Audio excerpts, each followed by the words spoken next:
Hey, what's going on, guys? I'm doing a dash repair on this truck. I had the windshield out for the upper, like, rain drip guard was a little rusted, so I had to like seal that up. And the guy wanted a visor put on the truck. But anyways, I did a dash replacement. He had a good dash in a whole other truck, and somebody had tried taking this one apart to like fix something or was diagnosing something, and they broke the support center of the actual dash. So that's why I was doing this whole swap because it was just going to be a lot easier in the long run than trying to figure out where the pieces were or what was missing, and then try and glue everything back together.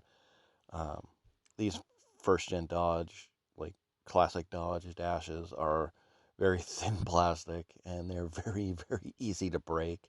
But luckily, like, it didn't go too bad, and the donor came out really in a really well shape.